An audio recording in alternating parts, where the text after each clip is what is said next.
तो percentage distribution देख लेते हैं अपन centre of mass momentum collision की। ओके, तो इसमें आप देख सकते हैं टोटल वेटेज जो है करीब 3% के आसपास रहती है, जिसके अंदर कोलिजन वाला पार्ट थोड़ा सा ठीक ठाक आता है, प्योरली सेंटर ऑफ मास का इतना ज़्यादा नहीं है। और जो अदर मोमेंटम प्रॉब्लम्स होती हैं जहाँ पे कुछ कॉम्प्लेक्सिटी क्रिएट करने की कोशिश कर रहे होते, वो तो और भी कम रहती हैं, जैसा कि आप यहाँ पे देख सकते हैं डार्क ब्लू पोर्शन जनरली कम, और 3% ही टोटल वेटेज आती है। इसमें भी यदि अपन ने कोलिजन के सीख लिया तो मैक्सिमम काम हो जाता है, वो भी फॉर्मूला बेस्ड डायरेक्ट सवाल आते हैं। So here we begin. तो सेंटर ऑफ मास क्या चीज होती है, राइट? तो centre of mass mathematically defined एक चीज है जहां पर हम ऐसे डिफाइन करते हैं, मास को मल्टीप्लाई किया अपन ने पोजीशन वेक्टर से और सारे पॉइंट मासेस के लिए जोड़ दिया, समेशन MI और टोटल मास से डिवाइड कर दिया। फिर यदि वेक्टर ऐसे निकाल रहे हैं तो कोऑर्डिनेट भी निकाल सकते हैं, एक्स कोऑर्डिनेट अलग, वाई कोऑर्डिनेट अलग, जेड कोऑर्डिनेट अलग। ये अपन ने summation of MIXI, summation of MIYI और समेशन ऑफ MIZI कर लिया, अलग अलग कोऑर्डिनेट्स निकाल लिए। कंटिन्यूस होगा तो अपन को समेशन की जगह इंटीग्रेशन करना पड़ेगा। हर किसी का पोजीशन वेक्टर लेंगे और पोजीशन वेक्टर को अपन ने यहाँ पे RDM से मल्टीप्लाई किया, इंटीग्रेशन कर दिया, तो position vector of centre of mass आ गया। And here we get the various different coordinates.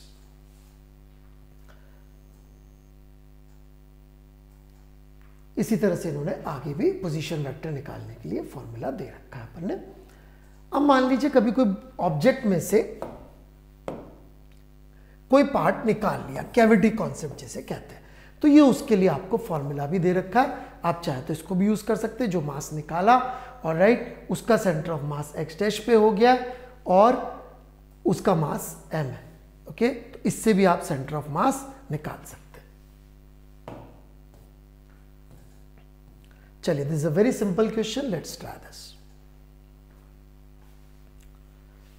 तो आपने ट्राई कर लिया होगा, यहाँ पे क्या लिखा हुआ है, position vector centre of mass R vector निकालना है, symmetric uniform bar of negligible area of cross section as shown.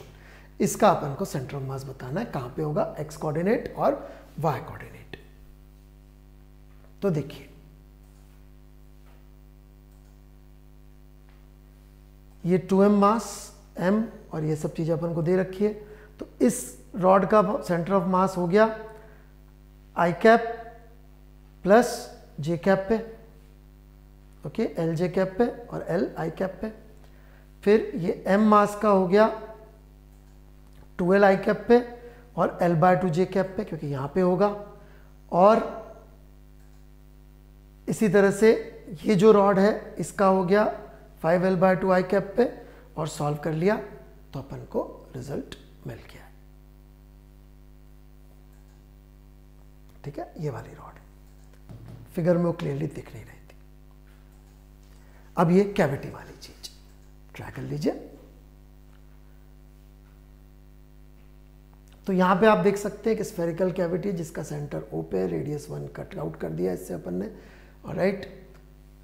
Centre of mass of the remaining part of the sphere पूछा है अपन से, यदि अपन ने एक स्फीयर यहां से काट लिया है तो radius of the cavity, alright. और ये रेडियस दे रखी है अपन को इक्वेशन की, arc determined by the equation. तो अपन को R निकालनी है, उल्टा दे दिया, मतलब अपन को क्या किया है कि इसका सेंटर ऑफ मास देकर फिर अपन से पूछ लिया कि रेडियस कितनी होगी।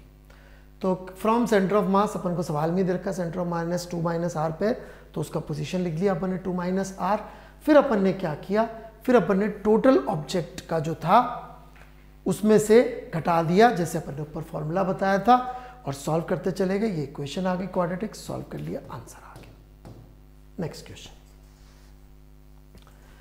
तो centre of mass of semicircular wire पूछी है, जिसको XY प्लेन में रखा है, सेंटर ओरिजिन पे है, alright. Its centre at the origin, the line joining पूछा कितनी होगी, x की वैल्यू निकालनी है। तो इसका फॉर्मूला भी कई लोग याद रखते हैं कि सेमी सर्कुलर रिंग का 2r/π होता है यहाँ से, तो अपन ने उठा के सीधे सीधे x की वैल्यू 2 रख दी है, नहीं तो इंटीग्रेशन से निकाला जा सकता है।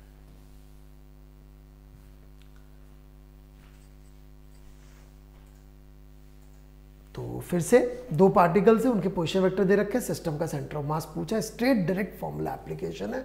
ये अपन ने फॉर्मूला लगाया, उसमें वैल्यूज पुट करी, खटाखट सॉल्व किया, और ये आपका पोजीशन वेक्टर आ गया, उसका इन्होंने मैग्नीट्यूड पूछा था तो वो निकाल लीजिए, नहीं पूछा डायरेक्टली कोऑर्डिनेट पूछा तो ये रहा कोऑर्डिनेट। ऑलराइट, अब हम बात कर रहे हैं मोशन ऑफ सेंटर ऑफ मास की। तो जैसे अपना RCM था, इसको डिफरेंशिएट कर देंगे तो अपने को इस तरफ VCM आ जाएगा और इस तरफ वेलोसिटी वेक्टर्स आ जाएंगे। तो MVCM का फॉर्मूला आ जाएगा जो कि सिस्टम का मोमेंटम आ रहा है। यदि अपन इस टोटल मास को इधर ले जाए तो ये आपका टोटल मोमेंटम आ गया। एक्सेलरेशन भी सेम तरीके से आप निकाल सकते हैं। तो ये कंक्लूजन है।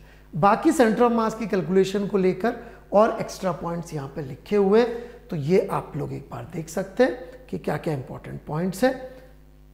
ये थ्योरेटिकली सारी बातें लिखी हुई है, हालांकि बहुत ज़्यादा आता नहीं है सब, but you should go through all these points, ठीक है ना। जैसे कि symmetrical bodies having homogeneous distribution, centre of symmetry के अबाउट होना चाहिए। जैसे कि मान लीजिए कि कोई रेक्टेंगुलर प्लेट है, ओके, तो रेक्टेंगुलर प्लेट यदि है तो रेक्टेंगुलर प्लेट की एक एक्सिस ऑफ सिमेट्री ये होगी, एक एक्सिस ऑफ सिमेट्री ये होगी, तो दोनों का इंटरसेक्शन पॉइंट ये सेंटर हो जाएगा, ठीक है। चलिए लेट्स ट्राई दिस क्वेश्चन।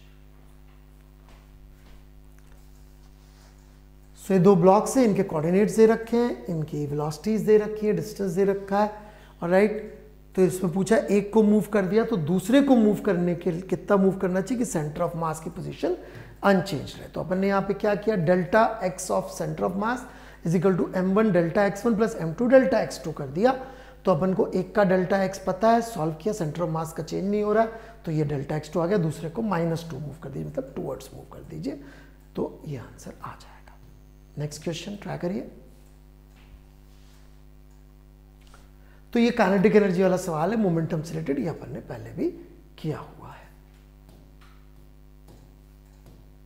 चलिए मोमेंटम के बारे में थोड़ी सी बात कर लेते हैं। टोटल क्वांटिटी ऑफ मोशन बोलते हैं मोमेंटम को पुराने जमाने से, which is mv vector. Next अपन बात कर रहे हैं इंपल्स की।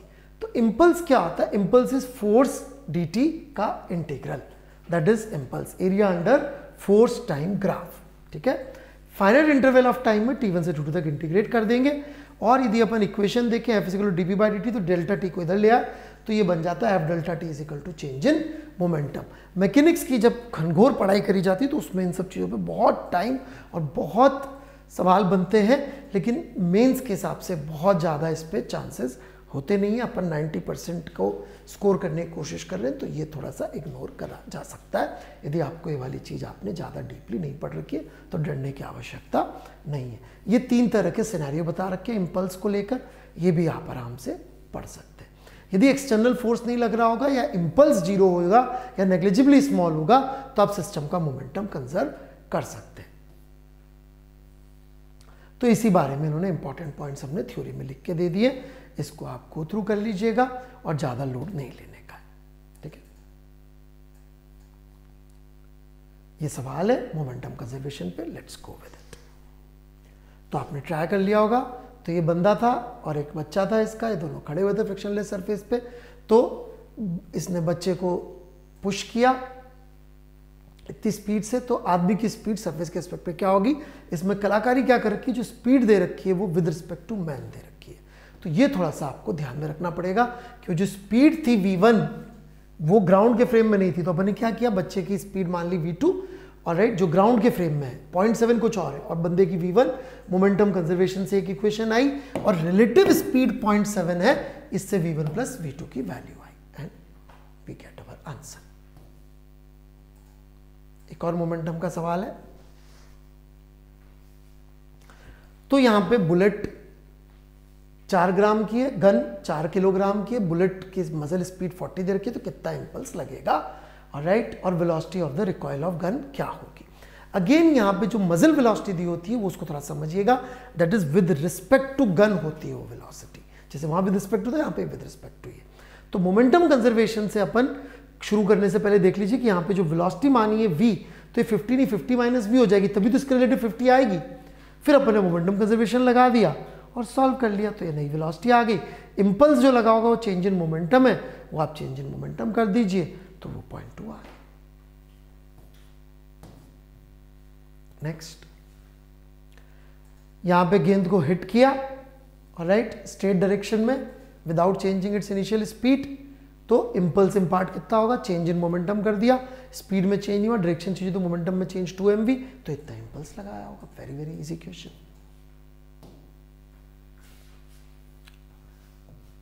अब हम थोड़ा सा कोलिजन के बारे में बात कर लेते हैं।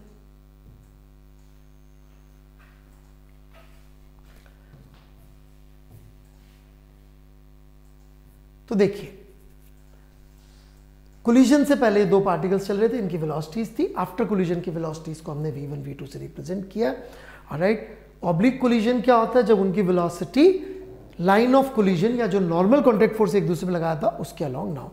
इलास्टिक कोलिजन में, और दूसरा एक और कोलिजन को क्लासिफाई करने के लिए क्या होता है, इलास्टिक इन इलास्टिक, तो इसमें बिफोर और आफ्टर बराबर होगी। इन इलास्टिक के अंदर कम हो जाती है, परफेक्टली इन इलास्टिक के अंदर बॉडीज की वेलोसिटी सेम हो जाती है, लेकिन मोमेंटम सब में कंजर्व होगा। ये बड़ा इंपॉर्टेंट पॉइंट बता रखा है। टाइप्स ऑफ कोलिजन क्या हो सकते हैं, on the basis of direction head on collision हो सकता है या ऑब्लिक हो सकता है। On the basis of kinetic energy 3 type के हो सकते हैं, ठीक है। कोएफिशिएंट ऑफ रेस्टिट्यूशन वाला है न्यूटन्स लॉ ऑफ कोलिजन का फॉर्मूला है, velocity of separation along the line of impact upon velocity of approach along line of impact is equal to E. Elastic collision के लिए 1 हो जाएगा क्योंकि रिलेटिव वेलोसिटी सेम होगी, और 0 हो जाएगा परफेक्टली इलास्टिक के लिए क्योंकि दोनों की रिलेटिव वेलोसिटी आफ्टर कोलिजन 0 होगी, और 1 से 0 के बीच में होगा, which is the realistic scenario. Head on elastic collision का ये फॉर्मूला है। इसको सॉल्व करने के बाद बड़ी मेहनत से ये रिजल्ट आ जाते। ओके, इसमें एक स्पेशल केस है कि यदि मासेस सेम हो तो वेलोसिटी एक्सचेंज हो जाती है। This is very very important. Maximum सवाल इसी में बनते हैं। आपने देखा था कोलिजन पे ज्यादा सवाल आते हैं 3% में, वैसे तो 3% ही वेटेज है, उसमें भी जो वेटेज है कोलिजन की, उसमें भी सबसे काम का ये फॉर्मूला है, ठीक है। और एक बॉडी रेस्ट पे तो जो रुकी हुई थी वो चलने लग जाएगी, और जो चल रही थी वो रुक जाएगी। ये भी बहुत सवाल आ जाते हैं इस पे। दूसरा इस पे आते हैं, यदि मान लीजिए एक चीज बहुत भारी, जैसे गेंद को दीवार पे फेंका, दीवार का मास तो बहुत ज्यादा है, तो उस केस में क्या होता है, दीवार तो नहीं चलने वाली है, दूसरी ऑब्जेक्ट का मास इसमें बता रखा है कितना हो जाएगा। ऑलराइट, ये आपका सॉल्यूशन यहां पे है। Let's begin with some questions.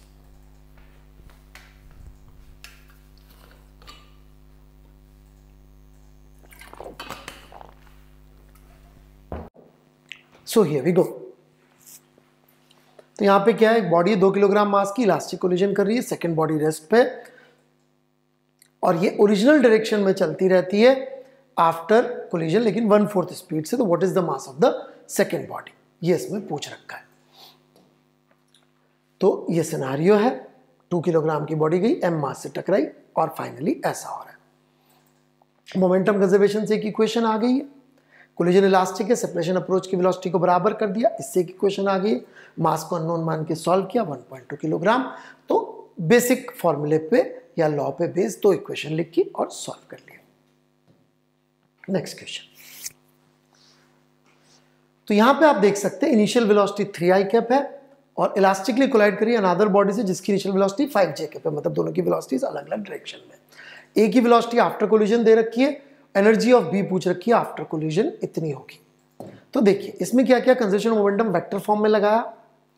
Only unknown is V vector, क्योंकि दोनों की इनिशियल वेलोसिटी दे रखी थी, एक की फाइनल वेलोसिटी दे रखी थी, तो वी वेक्टर अननोन है।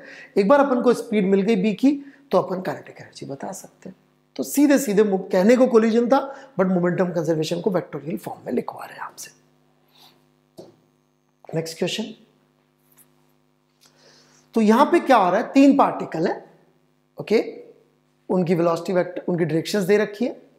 They strike on a point at a moving in a different direction. 2 particles दे रखा नॉर्मल प्लेन में, ए वेक्टर बी वेक्टर, ये उस प्लेन के परपेंडिकुलर चल रहा है। तो डायरेक्शन ऑफ मोशन के बारे में पूछ रखा है। तो देखिए डायरेक्शन ऑफ पी दे रखी है अपन को, पहले अपन ने डायरेक्शन निकाल लिया मोशन की, ओके, फिर क्यू का निकाल लिया डायरेक्शन ए क्रॉस बी करके, फिर दोनों की वेलोसिटी के बीच का एंगल निकाल लिया, and here we have our answer. Next question. तो यहां क्या हो रहा है, एक गेंद की स्पीड दे रखी है, दीवार से टकराने से पहले, दीवार मतलब वो बहुत इनफाइनाइट मास वाली चीज आ गई, और without changing its initial speed दे रखा है, इलास्टिक कोलिजन हुआ होगा basically. Force applied by the wall on the contact is this, calculate the time duration. अब ये आपसे इंपल्स मोमेंटम करवा रहे हैं चेंज करके फोर्स से कैलकुलेशन। तो देखिए चेंज इन मोमेंटम अपना निकल गया, इतना मोमेंटम में चेंज है, इसको एफ डेल्टा टी किया, फोर्स की वैल्यू दे रखी है, टाइम की वैल्यू आ गई, कितनी देर कॉन्टैक्ट में रही होगी।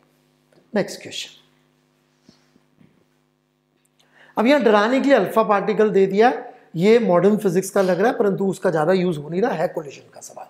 तो वन डायमेंशनल इलास्टिक कोलिजन है with the nucleus at rest of unknown मास, और ये डायरेक्टली बैकवर्ड चला गया और इसकी इनिशियल काइनेटिक एनर्जी 64% से कम हो गई है, ठीक है, with backward losing kinetic energy. तो मास ऑफ द न्यूक्लियस कितना होगा? देखिए अल्फा पार्टिकल का इनिशियल वैल्यू दे रखा है अपन को, ऑलराइट, तो फाइनल काइनेटिक एनर्जी 36% ही बच गई क्योंकि 64% तो लूज हो गई। तो अपन को नई वेलोसिटी मिल गई, उसकी कितनी थी, और रिवर्स में मिली है, ये भी याद रखिएगा, अपोजिट डायरेक्शन। न्यूक्लियस की काइनेटिक एनर्जी बची होनी पड़ेगी, तो इससे अपन को न्यूक्लियस की नई वेलोसिटी मिल गई। मोमेंटम कंजर्वेशन की इक्वेशन लिख दिया अपन ने, ये अपोजिट डायरेक्शन में जा रहा है, इसका ध्यान में रखा, सॉल्व किया, m की वैल्यू 4m आ गई। So this is a nice question, ठीक ठाक क्वेश्चन है जहाँ पे अपन को थोड़ी सी काम करना पड़ रहा है, लेकिन पेशेंस से करेंगे। तो यहाँ पे टाइम लग रहा होगा, आप बोलेंगे सर इसको फास्ट कैसे करें, मत करिए, पेपर में कहीं और कोई क्वेश्चन सीधे टिक करने वाला भी आया होगा। दो पार्टिकल के कोलिजन की फिर से वो इक्वेशंस वगैरह करके और परफेक्टली इलास्टिक के लिए कैलकुलेशंस करके दिखा रखी है, ये थ्योरी के अंदर थोड़ा सा और दोबारा कर दिया। ये सवाल करते हैं अपन तो। सो 3 blocks A, B, C are lying on a smooth horizontal surface as shown in the figure। अब सबका इक्वल मास है A और B का, इसका मास कैपिटल M है। Block A is given a brutal speed V towards B, direct हो गया, brutal थोड़ा सा गड़बड़ है यहाँ पे word, due to which it collides with B perfectly inelastically, the combined mass M collides with C also perfectly inelastically, 5/6 of the initial quantity is lost in the whole process, what is the value of M by M? थोड़ा लंबा सवाल है, ठीक है। तो initial kinetic energy अपने पास मिली, momentum conservation किया अपन ने, तो अपन को फाइनल वेलोसिटी मिल गई mv0/2m + m, क्योंकि फाइनली तीनों कंबाइन हो गए, तो ये फाइनल वेलोसिटी हो गई। काइनेटिक एनर्जी का रेशियो दे रखा है, इनिशियल काइनेटिक एनर्जी है, फाइनल काइनेटिक एनर्जी है, इसको अपन ने सॉल्व करना शुरू किया तो m by m का वैल्यू आ गया। Next question. तो इसमें क्या हो रहा है, एक बंदा जो है हॉरिजॉन्टल सरफेस पे कर रहा है, फोर्स लगाया 200 न्यूटन 15 मीटर के ऊपर। ये थोड़ा सा गलत सवाल आ गया, let's forget about this. Next question. So a bullet of 10 gram moving with speed v collides head on with the stationary box of a pendulum and recoils with speed 100 meter per second. करिए सवाल solve. So if you have tried this, तो यहाँ पे क्या हो रहा है, length of the pendulum is 0.5 metre, mass of the bob is this. Minimum value पूछिए कि पेंडुलम जो है कंप्लीट सर्कल कर ले। कंप्लीट सर्कल के लिए √5gr चाहिए होगा, वर्टिकल सर्कल में बताया था। तो इसकी velocity after the event is √5gr, ये पता पड़ गई, और अपन ने मोमेंटम की इक्वेशन लिख दी। ये 5 था, ये 100 से निकला, इनिशियल वेलोसिटी के लिए सॉल्व कर दिया, आंसर आ गया। Next question.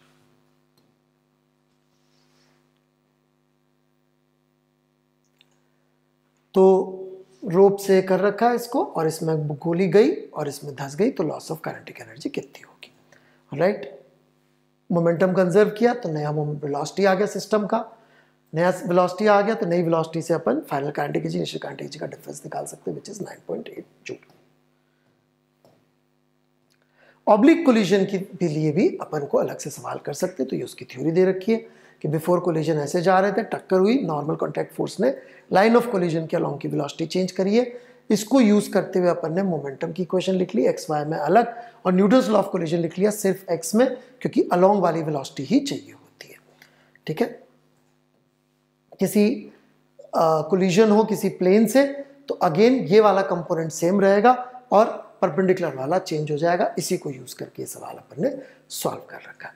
इसी तरह से वेरिएबल मास सिस्टम का सिनेरियो आ जाए तो उसकी भी थ्योरी हमने यहाँ पे दे रखी है, परंतु घबराने की जरूरत नहीं है। क्यों, ये आप पहले देख लीजिए कि फोर्स एक्सटर्नल का फॉर्मूला यहाँ डिराइव कर रखा है, तो रॉकेट प्रपल्शन के लिए ये नेट आपका फॉर्मूला आ गया कि कितना फोर्स लगता है ड्यू टू मास जो निकल रहा होता है। फिर पर्टिकुलरली रॉकेट प्रपल्शन के लिए सॉल्व करके दिखा दिया कि भाई इस तरीके से रिजल्ट आ रहा होगा वेलोसिटी का।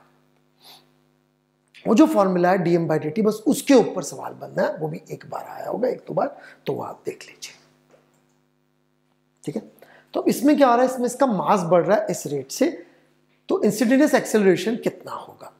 तो देखिए dm/dt bv² है, फोर्स का फॉर्मूला में अपने V D M by D T लिख सकते हैं, तो ये अपने V D M by D T लिखा, तो इस रेट से अपना मास बढ़ रहा है, यहाँ पे पुट कर दिया, टोटल मास टोटल फोर्स आ गया, टोटल फोर्स को मास से डिवाइड कर दिया, तो ये एक्सेलरेशन आ गया। यहाँ पे घटने की बजाय मास बढ़ रहा था, एंड दैट्स इट। इससे ज़्यादा कुछ नहीं आता मोमेंटम कोलिजन में। सो प्लीज़ इस पर बहुत ज़्यादा एनर्जी मत लगाइएगा।